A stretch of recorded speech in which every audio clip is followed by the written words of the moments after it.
Sejarah tanah Jawa memiliki cerita legenda yang tidak lepas kaitannya dengan sebuah kerajaan kuno. Salah satunya adalah Kerajaan Majapahit. Kerajaan yang bercorak Hindu-Buddha ini merupakan kerajaan terbesar dalam sejarah Indonesia.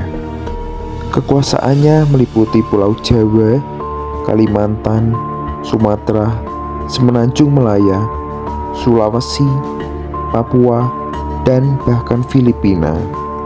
Namun, kerajaan yang besar tidak lepas pula dari yang namanya peperangan. Dan perang terbesar yang paling berpengaruh bagi Kerajaan Majapahit adalah Perang Bubat. Cerita bermula saat Raja Hayam Wuruk, penguasa Kerajaan Majapahit, menaklukkan daerah-daerah di seluruh Nusantara. Tetapi ada satu wilayah yang belum berhasil ditaklukannya, yaitu Kerajaan Sunda. Meskipun Kerajaan Sunda sama-sama terletak di Pulau Jawa, Raja Hayam Wuruk tidak menemukan alasan yang tepat untuk menyerang kerajaan itu. Maka Raja Hayam Wuruk memutuskan dengan cara diplomasi, yaitu menikahi putri Raja Sunda yang bernama Dyah Pitaloka Citra Resmi. Surat kehormatan pun segera dikirimkan Raja Hayam Wuruk kepada Raja Linggabuana untuk melamar putrinya dan menyatakan pernikahan yang diadakan di Kerajaan Majapahit. Meskipun sebenarnya Raja Linggabuana merasa keberatan untuk hadir ke lokasi pernikahan, tetapi pada tahun 1357 Masehi, sang Raja Sunda tersebut memutuskan berangkat bersama rombongan ke Majapahit. Setelah sampai di sana, rombongan Raja Linggabuana diterima dan ditempatkan di sebuah pesanggerahan bernama Pesanggerahan Bubat.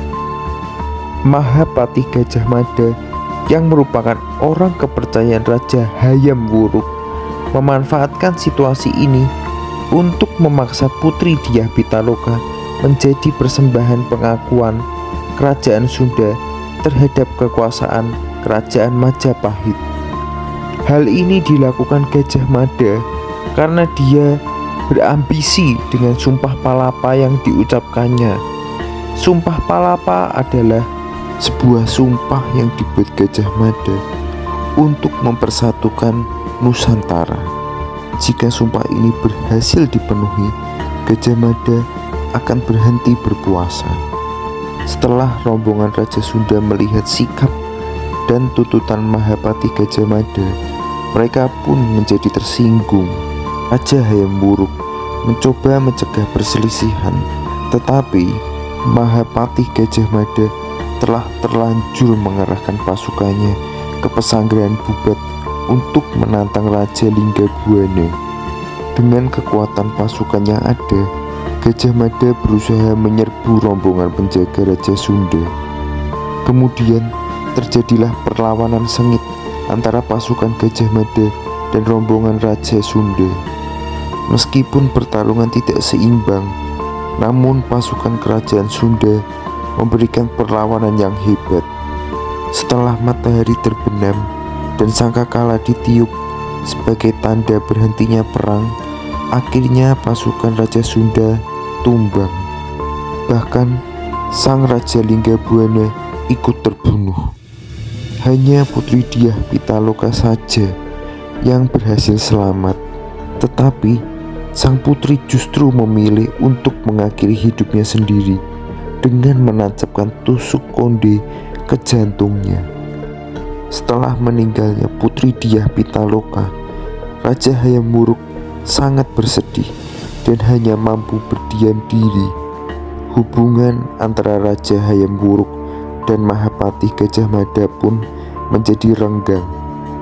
Ditambah lagi, hubungan Kerajaan Majapahit dan Sunda menjadi rusak setelah berakhirnya Perang Bubat. Pangeran Niskala Wastu Kencana, adik dari putri Dyah Pitaloka yang tidak ikut dalam rombongan ke Majapahit, menjadi satu-satunya keturunan Raja Sunda yang masih hidup. Sang pangeran kemudian naik tahta menjadi raja kerajaan Sunda, penerus Raja Linggabuana.